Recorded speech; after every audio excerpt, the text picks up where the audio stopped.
جو اس کو سمجھتے ہیں, جو اس کے ساتھ محبت کرتے ہیں, وہ ان وے اللہ پاک کی فیملی بن گئے. اب آپ کو پتہ ہے کہ اللہ پاک کی نہ تو کوئی اولاد ہے نہ کوئی فیملی ہے, لیکن وہ اللہ پاک جیسے اللہ پاک نیکوکاروں کو پسند کرتا ہے, تو سب سے زیادہ جن لوگوں کو اللہ پاک پسند فرماتا ہے اور ان کو اپنا اہل قرار دیتا ہے وہ لوگ ہیں جو کہ قرآن مجید کے ماہر ہیں. تو یہ یاد رکھیے کہ اگر آپ اللہ پاک کے خاصات میں شامل ہونا چاہتے ہیں, اللہ پاک کے سب سے زیادہ مقرب ہونا چاہتے ہیں اور اللہ پاک کی مدد کے سب سے زیادہ مستحق ہونا چاہتے ہیں, تو اس قرآن مجید کو سمجھیے اور اس قرآن مجید کو ریگولرلی پڑھنا شروع کیجیے. آج کل مسئلہ اتنا بن گیا ہے کہ ہم ہوں یا ہماری اولاد ہوں, ہم لوگ قرآن مجید کی طرف توجہ نہیں دیتے. خود ہماری صورتحال یہ ہوتی ہے کہ ہم قرآن مجید کو پڑھتے وقت غلطیاں کرتے ہیں. ہم جب عربی زبان میں قرآن کو پڑھتے ہیں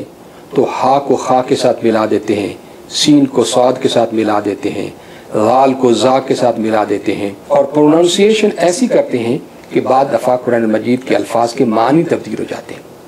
میں نے کتنی ہی دفعہ سنا ہے لوگوں کو سورۃ الفاتحہ میں غلطیاں کرتے ہوئے.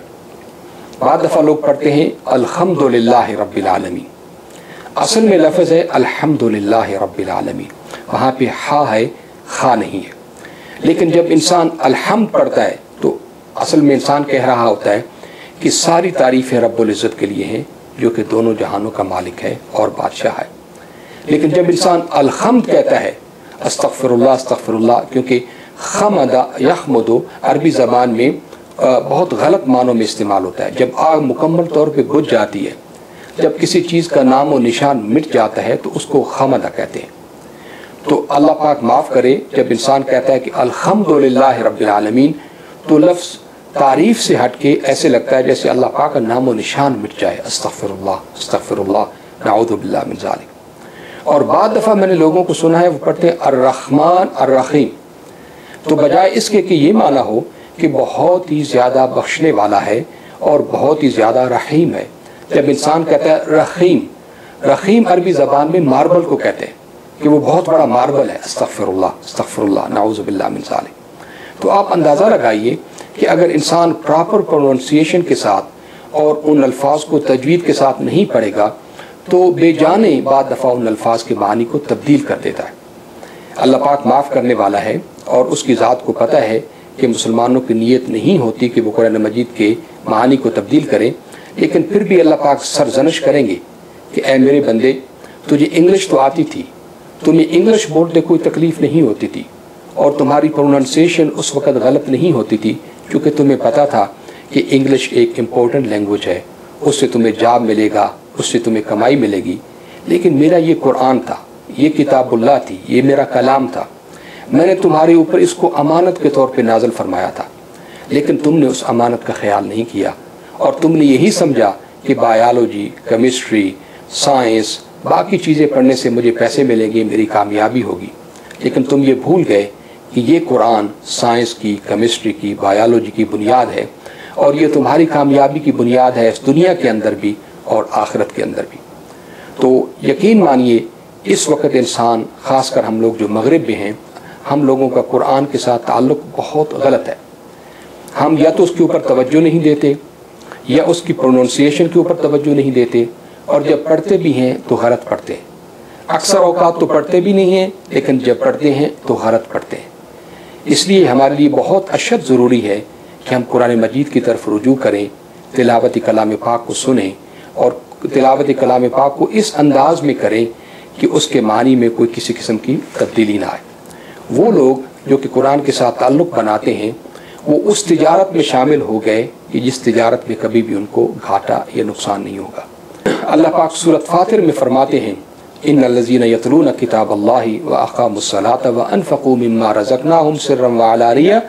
یرجون تجارۃ لن تبور لیوفیہم اجورہم ویزیدہم من فضلہ انہ غفور شکور. یقینی لحاظ سے وہ لوگ جو اللہ کی آیات کو پڑھتے ہیں, ان الذین یتلون کتاب اللہ, وہ لوگ جو اللہ کی کتاب کی تلاوت کرتے ہیں, اور وہ لوگ جو نماز پڑھتے ہیں اور اللہ کی راہ میں خرچ کرتے ہیں, چھپا کے بھی اور اوپنلی بھی, تو وہ لوگ اس قسم کے بزنس پہ انگیجڈ ہیں کہ جس بزنس میں کبھی ان کو خسارہ نہیں ہوگا, جس کی انویسٹمنٹ کبھی ضائع نہیں ہوگی. وہ ایسی انویسٹمنٹ ہے کہ اللہ پاک اسی وقت اپنے بینک میں رکھ لیتا ہے اور اس کو بڑھاتا رہتا ہے، اور قیامت والا دن ایک چھوٹی سی چھوٹی رسی کے مطابق بھی جو نیکی ہوگی وہ بھی احد کے پہاڑ کے برابر کر دی جائے گی۔ تو یہ وہ تجارت ہے، یہ وہ بزنس ہے کہ جس کے اندر انسان کبھی خسارے میں نہیں جاتا۔ تو آپ کو سوچنا پڑے گا آپ اور آپ کی اولاد کیا اس قسم کی تجارت میں شامل ہیں کہ نہیں ہیں۔ اگر نہیں ہیں تو اللہ پاک سے معافی مانگیں، اللہ پاک سے رجوع کریں اور اللہ پاک سے دعا کریں کہ یا اللہ ہمیں اس قرآن مجید کی تلاوت عطا فرمائیے، ہمیں اس کی محبت عطا فرمائیے، ہمیں اور ہماری اولادوں کو قرآن مجید سے محبت کرنے والا بنائیے، چونکہ جب تک یہ چیز نہیں ہوگی تو ہماری کامیابی نہیں ہوگی۔ اور آپ کو یہ بھی پتہ ہے کہ قیامت والے دن یہ قرآن مجید شکایت کرے گا کہ یا اللہ تو نے مجھے دنیا میں بھیجا تھا، ان مسلمانوں نے یہ بھی کہا تھا کہ میں کلام اللہ ہوں، لیکن اس کے بعد میرے ساتھ محبت نہیں کرتے تھے، میرے ساتھ کمپینین شپ نہیں کرتے تھے، میرے ساتھ وقت نہیں گزارتے تھے، میرے سے باتیں نہیں کرتے تھے، مجھے شیلف پہ رکھ دیتے تھے، کبھی غلافوں کے اندر بند کر کے رکھ دیتے تھے اور اسی وقت کھولتے تھے جب کوئی مر جاتا، اس کے علاوہ کبھی انہوں نے مجھے کمپینین شپ نہیں دی یا میرے ساتھ وقت نہیں گزارا۔ اور قرآن مجید کی شکایت کی وجہ سے اور اللہ کے رسول صلی اللہ علیہ وسلم کی شکایت کی وجہ سے اللہ پاک انسان کو بالکل مکمل طور پہ بلا دیں گے اور کہیں گے کہ چلا جا میری رحمت سے، تو نے میرے کلام کا احترام نہیں کیا، تو نے میرے قرآن کا احترام نہیں کیا، تو آج میں تیرا احترام نہیں کروں گا۔ اللہ پاک سورۃ الفرقان میں بتاتے ہیں کہ قیامت والے دن انسان اپنے دونوں ہاتھوں کو کاٹ رہا ہوگا۔ وَيَوْمَ يَعُضُّ الظَّالِمُ عَلَى يَدَيْهِ يَقُولُ يَا لَيْتَنِي اتَّخَذْتُ مَعَ الرَّسُولِ سَبِيلًا۔ انسان کہے گا کہ اے کاش میں نے اللہ کے رسول صلی اللہ علیہ وسلم کی اتباع کی ہوتی، یا ویلتا لیتنی لم اتخذ فلانا خلیلا، اے کاش کہ میں نے فلاں آدمی کو دوست نہ بنایا ہوتا، لقد اضلنی عن الذکر بعد اذ جاءنی وکان الشیطان للانسان خذولا، میری اس کمپنی نے مجھے اللہ پاک سے دور کر دیا، مجھے اللہ کے رسول صلی اللہ علیہ وسلم کی سنت سے دور کر دیا، مجھے اللہ پاک کے قرآن سے دور کر دیا۔ وہ پارٹی، وہ دوست موویوں کی باتیں کرتے تھے، میوزک کی بات کرتے تھے، سیاست کی بات کرتے تھے،